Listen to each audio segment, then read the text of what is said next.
Karim Wade, fils de l'ancien président Abdoulaye Wade et membre éminent du Parti démocratique sénégalais, ainsi que Khalifa Sall, ancien maire de Dakar et leader de Taxawu Sénégal, sont désormais en lice pour l'élection présidentielle de février 2024. Ils peuvent se présenter de plein droit parce qu'ils recouvrent entièrement leur capacité électorale. Mais nous pensons que c'est effectivement une avancée démocratique, même si c'est une avancée assez limitée. Pour ce journaliste, chacun de ces leaders politiques a sa chance de convaincre les Sénégalais quant à cette échéance électorale. Le maire de la ville de Dakar est issu justement des rangs de Taxawu Sénégal de Khalifa Sall. De ce point de vue, il a eu une marge d'avance. Peut-être qu'il a quelques limites par rapport à ce qui se dit lié à des formes de compromission lors du dialogue politique. Mais quoi qu'il en soit, il lui appartient de pouvoir s'imposer par rapport au discours, par rapport justement à l'offre politique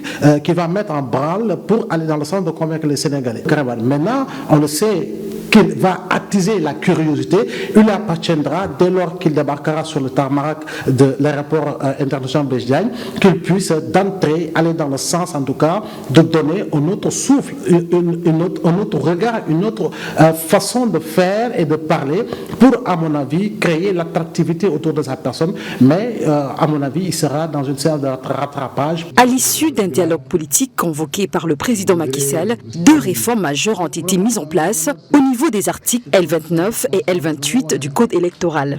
Cependant, ces changements ne s'appliquent qu'à Khalifa Sall et Karim Wade. Pour que donc, n'est-ce pas, on sorte de cette situation, il faut quitter le régime de la peine accessoire pour aller à un régime de la peine complémentaire.